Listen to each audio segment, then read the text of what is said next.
Colombia sigue estableciendo las bases para un gran boom económico.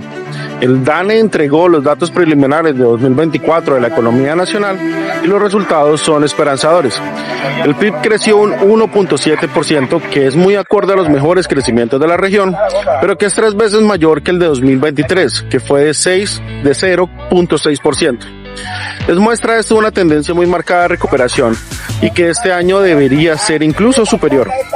Ahora, este es un crecimiento de bases sólidas y reales, a diferencia de lo que pasaba antes, que crecíamos o decrecíamos al vaivén del mercado internacional y la suerte. Así de mediocre era nuestra política económica. Según la OIT, los países tienen 4 regímenes económicos que impulsan el crecimiento. El primero es aquellos impulsados por las exportaciones, que quiere decir que las ventas exteriores son tan altas que alcanzan para impactar en la economía interna y hacerla crecer.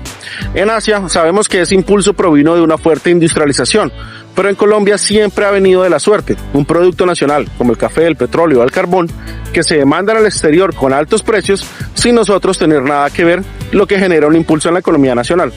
Ese tipo de crecimiento es sumamente inestable, más cuando se depende de ventas de materias primas.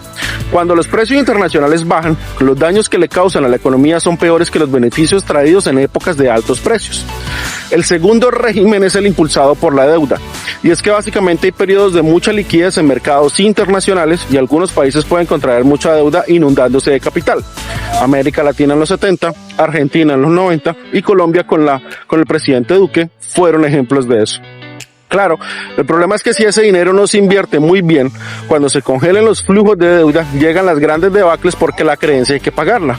Y como esa plata se gastó y no se invirtió bien, pues no hay con qué, no hay nuevos ingresos con qué pagarla. El tercer régimen es el que ha primado en Colombia del mundo neoliberal, las ganancias. Eso quiere decir que se les permite a las empresas pagar impuestos y salarios muy bajos, generando una acumulación, una gran concentración de riqueza que prometían ellos habría de convertirse en más inversión, crecimiento y desarrollo.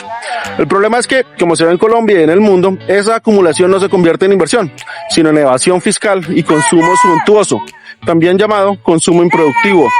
Ese tipo de crecimiento inestable y hasta empobrecedor no es el que está produciendo el gobierno Petro. Pobre, al contrario. Lo que se ha mostrado son crecimientos reales y positivos, en una parte por incentivar el último tipo de régimen, los salarios. Con la subida real del salario mínimo durante 3 años y con la implementación del giro directo desde la ADRES a las IPS, que mejoró la situación de nóminas en clínicas y hospitales, los ingresos laborales de muchos profesionales han venido mejorando. Y ahí se ha aplicado la máxima de Keynes, también usada por el sindicalismo, de que mejores ingresos en la clase trabajadora se transforman inmediatamente en consumo, impactando positivamente la economía. El asunto es este. La mayoría de los gastos que hacemos recaen en empresas y ese gasto al final se transforma en 3 cosas: impuestos, ganancias y salarios. Si aumentan los salarios, pueden disminuir las ganancias, pero eso genera una economía más dinámica y con mayor creación de empleo, dada la mayor demanda. Por eso aumentan los salarios, pero baja el desempleo e incluso la inflación, según nos dice el DANE. Y por eso, como dice el mismo departamento, crece positivamente el consumo final de los hogares. Y, aunque la OIT no la tiene en cuenta, es claro que hay un quinto régimen económico y es el de la inversión pública. Los libertarios, hoy de capa caída gracias al Ponzi presidente, siempre han defendido que toda intervención del Estado es negativa.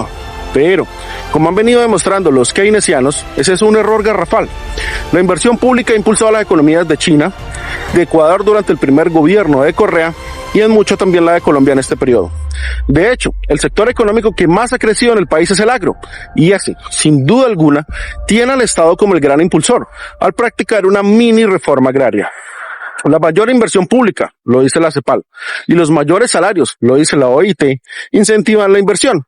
De ahí que estos 2 factores hayan acrecentado la formación bruta de capital, como demuestra el DANE.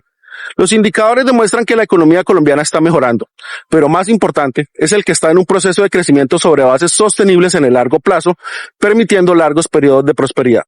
Fedesarrollo lo avala y por eso indica en su último informe que el índice de condiciones económicas, que subió un 13%, es el más alto en muchos años.